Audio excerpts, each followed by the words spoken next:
get in trouble. So it is so important to set boundaries with in-laws. Setting boundaries, watch this, setting boundaries might involve uh, deciding how often uh, uh, they come visit you. I do not want folks at my house every day. I don't even go to people's house every day because I know that there are certain boundaries That that was for me. That was definitely for me because I'd be like, come by. You're around the corner. Come on.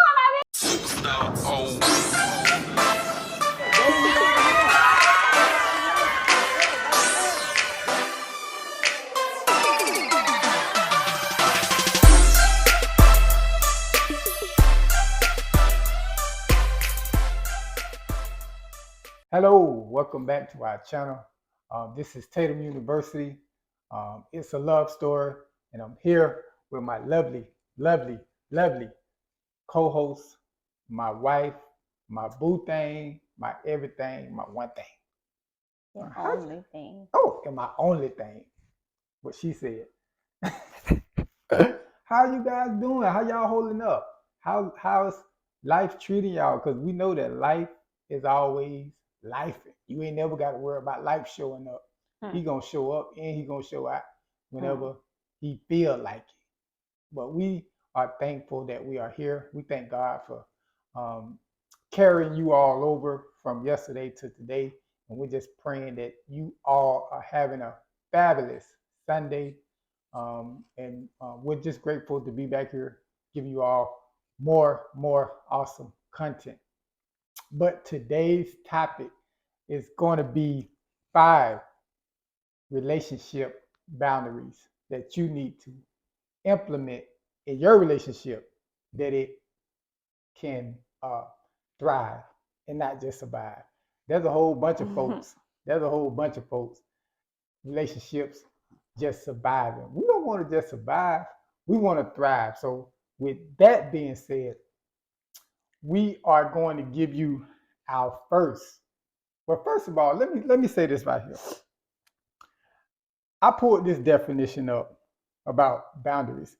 It says boundaries help you define what you are comfortable with and how you would like to be treated by others. And I like the latter part of my notes, what I wrote down. Set your boundaries early. Too many people, we get into relationships with people and we just bypass the boundaries. The boundaries come mid-term of the relationship, and then what happens, we get into a space in a place where boundaries are being, you know, uh, boundaries are being, just brought up. Yeah, well, not only disregarded, but boundaries are being like interjected when people offend you. Well, first of all, if you just put your boundaries out at the forefront, then you don't have to worry about in mid-term of your other relationship while you gotta you know start implementing boundaries. And it's so important that we pick that up front when we are engaging and get into relationships with people, whether that can be in the dating field, whether that can just be meeting people. We churchgoers, even meeting new Christians, new people in the faith. You know, a lot of times, yeah, you have to set boundaries. So, with that being said, I'm going to give you all my first number 1, physical boundaries, and this can involve personal space and physical touch.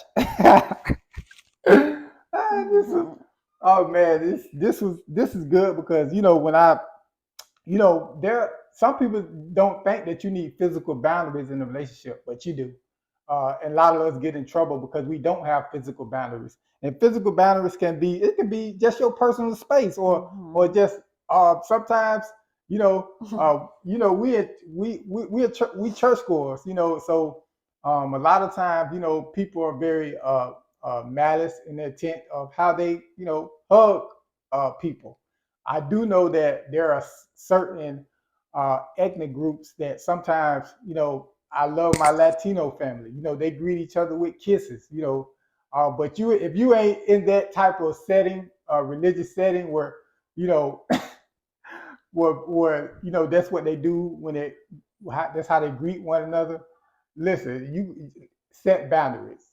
No, you can't be kissing on my man or my husband or my significant other, because you're gonna have people out there that's gonna try to bombard their way in and try to invade your physical space. So you just have to set boundaries and do it in the name of love. Do it in the name of God, because too often we just want to tell folks off. Yeah, that's what we do. She. Why don't you just pull her to the side, say, I don't mind, or him or her, whoever it is, pull them to the side, say, hey, I think that was a little too much. I would appreciate it if you don't do that next time, and go on. You want to add something to this? Because I know you got something, Doctor. Oh, I got some. Yeah. Okay, going back to you saying like the Latinas greeting you with a kiss and stuff like that. I don't know. Like I get it, because Italians do that too. Like they greet you with a kiss or whatever, right? But I feel like common sense is a boundary too. And you need to have common sense to know that if you see me standing there with my husband, and Sherry, you come up over here talking about, that's not cool. That's not cool. That's common sense boundaries right there, baby. That's somebody's husband. Okay? And you don't need to be coming up on somebody's husband while they wife standing right there talking about That's somebody, first of all, with 2019 with COVID and everything else going on, you too close. That's a boundary right there, okay? You too close as it is, okay? No. That's a common sense boundary. And I think people need to have that too. Let's start off with common sense boundaries. When you enter these relationships, do you or do you not have common sense? Because if you don't, let's try to work this out where I can walk you through some things. Because that's a common sense boundary right there. Like, you're not gonna do that. That's not what I'm about to do. But I ain't gonna tell her off or nothing like that. Okay. I'm not gonna tell her off. But I'm also not gonna allow you to overstep the boundary and go through with the kiss and then pull you to the side. We're not gonna get to the side. We're not getting to the side. We want to stop you when you go to lean in. That's when the boundary of it's gonna be cut. Okay, that's all I wanted to say on that part when you brought up that part. Excuse me, friends and family. Go ahead, because I don't know about some type of thing. But yeah, setting physical boundaries. Yes, you need physical boundaries when you are, especially when you are in a marriage or when you are in certain settings. A hug is appropriate. A kiss may be a little far-fetched. What is I got down here?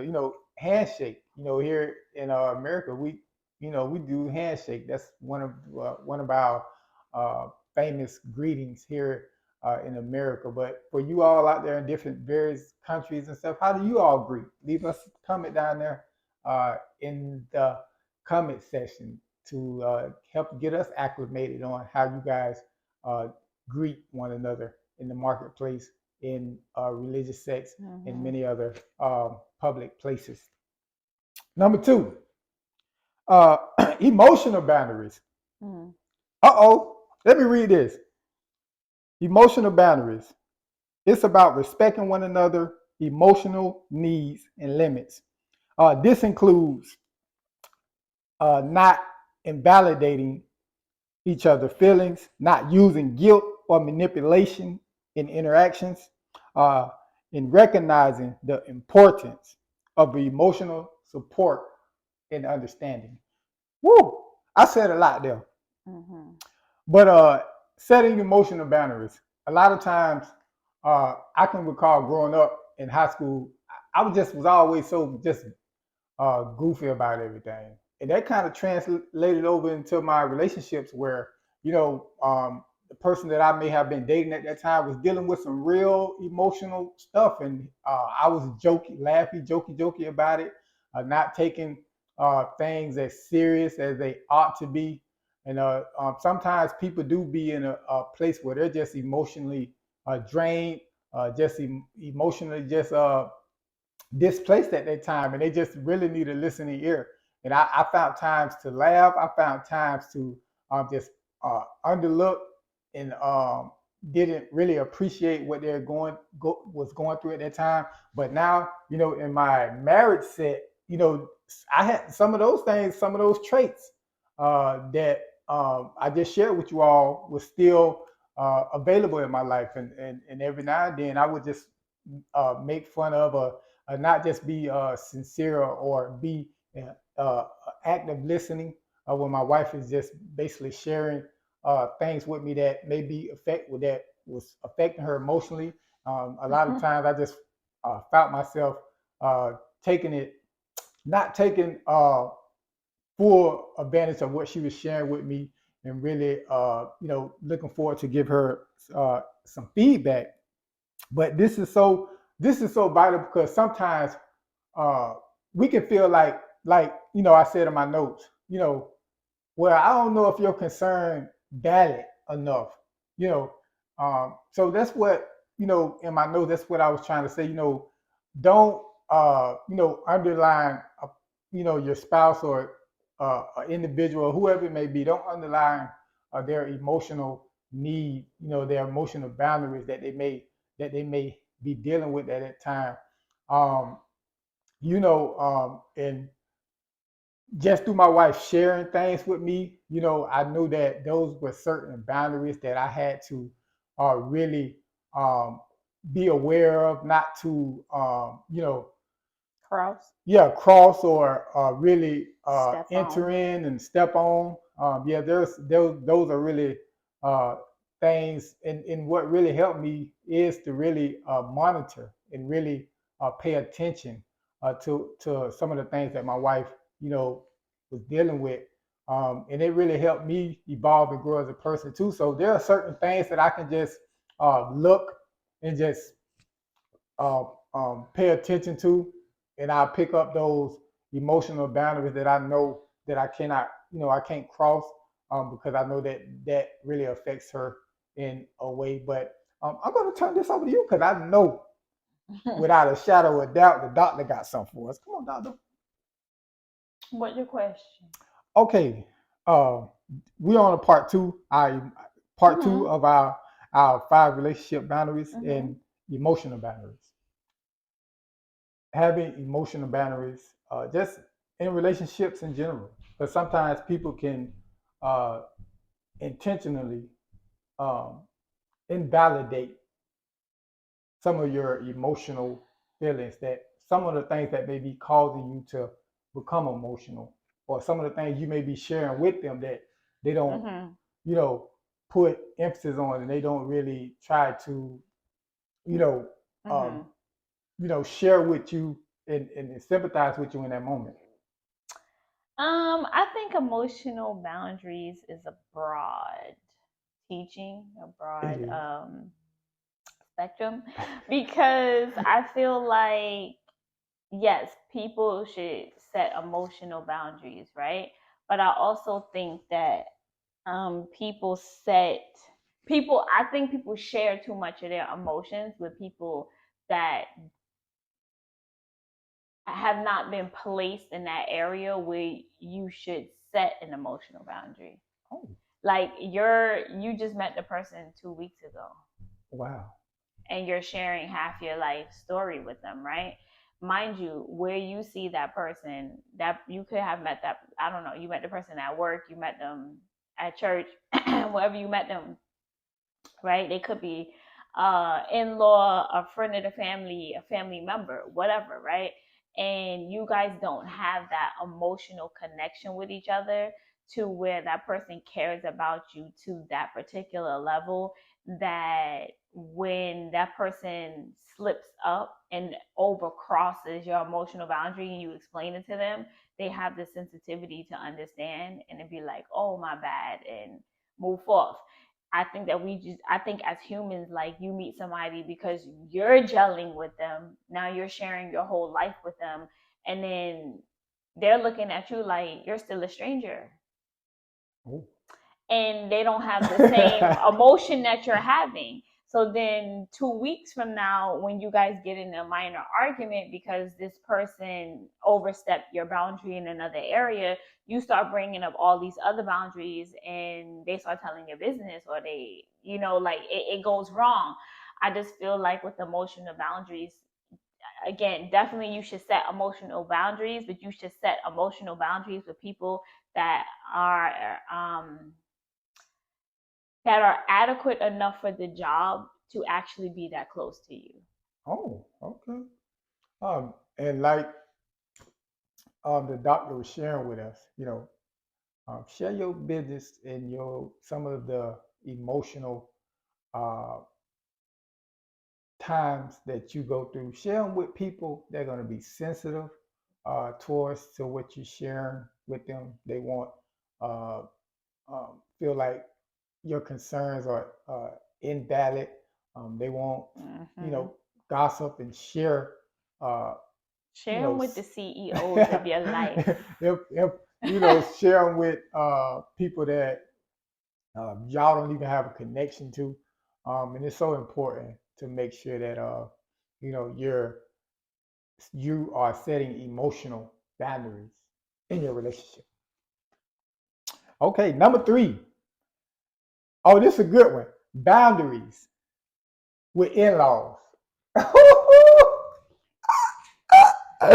Hey, let me say this up front. This is a very complex boundary. Let me say this because, we have grown up, we grew up with folks, especially many of us who have and everybody pretty much have a close relationship with their parents. But sometimes this can be not to your advantage. This can be horrible. Let me say that this can be horrible when you get into to relationships and you have a spouse. You may be like a newly weds like us. You can get in trouble. So it is so important to set boundaries with in-laws. Setting boundaries. Watch this. Setting boundaries might involve deciding how often they come visit you. I'm telling you, I do not want folks at my house every day. I don't even go to people's house every day because I know that there are certain boundaries. That was for me. That was definitely for me because I'd be like, come by. You're around the corner. Come on, I made some food. And he gets home and he be looking like, yeah, because why is she in my house? Y'all know how y'all like to get off work and y'all just want to be in the company of your wife without no distractions. Listen, coming home to a bunch of folks is all right sometimes, but not all the time. I don't want to look. I love my mama to death. I don't want to see her over here every day. Meanwhile, I do. I be like, honey, you I don't even go to her house every day. But you have to set these boundaries. And watch this. And another one of my bullet points says how much influence they have on decisions in establishing limits on their involvement in your relationship. Now, this is a big one because sometimes we can be so connected to family, so connected to our parents that they have more influence over our relationship than we have over our relationship, or even more input or more authority in our relationship than we actually do in our relationship. And it's so important to make sure that, it's okay to call people, call your parents, call close friends and say, hey, I'm dealing with something, because the Bible says that in the multitude of counsel, that there is that's a good thing when you're in the multitude of people who can give you advice. It's advice. You get it? It's advice. It's not the final say so. So you need to know how to accurately take that advice, share it with your spouse, and see what type of agreement you guys can come up on this decision of whatever decision may be made. But too many people have folks in their business that don't even need to be in there. And this can disrupt, this can dismantle, and this can cause you to depart and throw in your towel, because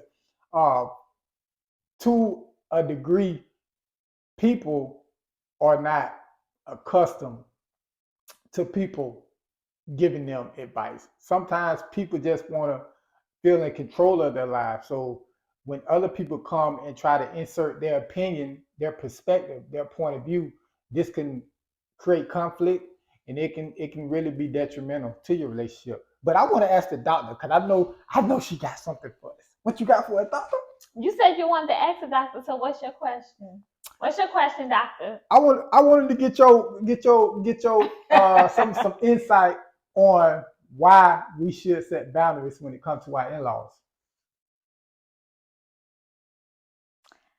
First, disclaimer. I would like to say that I have a wonderful relationship with my in-laws. Mommy, I love you. Pops, period. And I'm very blessed that my husband has a wonderful relationship with his in-laws as well. Now, in-laws is a broad word for a broad title, because you can have cousin in-laws, you can have sister and brother in-laws, you can have different in-laws, you can have auntie, uncle in-laws, you can have different in-laws, okay? I have never particularly experienced anything bad with my mom and my pop in-laws, but I have experienced with other in-laws, and I just think that don't be I'm gonna say this for the women. Okay. Women. Okay. It's team men, team women. Here we go. Women, don't be so fast to be friends with all the in-laws. Don't be so fast to be friends with all the cousins. Don't be so fast to be like, ooh, Mook Mook and Nay Nay and all of them. They my peoples because we like the same cup. Don't be so fast to do all of that. Okay. Trust me when I tell you, you really need to you need to interview these people. These people are interviewing you, okay? And that's the boundary. The interview is the boundary. When you go on a job, they don't just be like, oh, you look cute, let me give you the job. They interview you, which is them setting boundaries, and they're telling you the company's dynamic and what they expect and what is the do's and the don'ts. And if you don't do this, you will not have a job anymore. There will be no paycheck coming in. So you need to interview these in-laws and set your boundaries the same way they are interviewing you, okay? Because some in-laws can feel like they have a full jurisdiction over the person that you are in a relationship with or the person that you're marrying, and yet they don't even know that person's favorite color or birthday. They know nothing about your man. Because I said I was talking to the girls. I was talking to the women. They know nothing about your man that you're about to marry, and this is their cousin, and they're talking about this is my favorite cousin. Mm-hmm. Tell me where. Tell me how. Tell me who. How is this your favorite cousin? And you don't even know the day your favorite cousin was born. So that means for the last 37 years, you haven't even experienced celebrating that person and their birthday. You have never celebrated this person. So how could this person be your favorite person? And yet you want to come to me and tell me the boundaries that you have with me as someone coming into this family, that you know nothing about the person I'm marrying, nor yet me. Okay? So interview these people the same way they're interviewing you. Do not share too much about your relationship. If they start asking you questions, the answer to the question is change the question. If you don't have nothing you can say, change the question. Don't answer any questions without him being there and him initiating the okay to answer particular questions, because people are slick and they will overstep boundaries. And let me tell you, okay, to sum it up, let me tell you what women will do. Because I said I was talking to the women.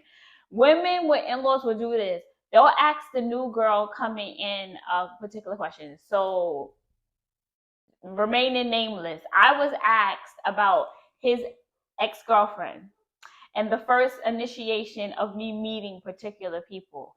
And my answer, and not because I'm super savvy like that, I think my answer was my answer because I grew up having a smart mouth. And I'm gonna be really honest, but it worked in my favor. So my answer was, I don't have a jurisdiction over his ex-girlfriend, so I choose not to talk about somebody who's not here. Okay. Now someone else would have been like, "Oh, what you mean? What? Tell me about," like, y'all would have started engaging, and then that puts you in now a gossiping zone, which means that you don't have any boundaries. Okay. So now this person who's asking, this family member who's asking you about the ex-girlfriend, now she went and told cousin Nene and cousin Tiffany that you was over here talking about the ex-girlfriend, and cousin Tiffany is friends with the ex-girlfriend. So now you don't put yourself in the situation that you don't need to be in. So all boundaries is gone. You can't even set boundaries anymore after that because you've crossed all of them. Oh, okay. So that was my answer. It might have been winded, but that was my answer, ladies. Don't get too close, too fast. Make sure you interview and you make sure. I know coming into a family, you want the whole entire family to be your family and be team you, team A through Z. I'm saying team A through Z because I don't know what your name is. So whatever the first initial is, team A through Z, right? And what I have found is that everyone is not going to be team A through Z. Even if you're the nicest person in the world, they're going to find something that they dislike. So interview these people to make sure that the relationship of what you're seeking can even grow to be on that level. Y'all might be a high and by type of relative. Mm-hmm. And that's okay. Okay. That's okay. And let the church say amen. Amen. Thank you for that insight.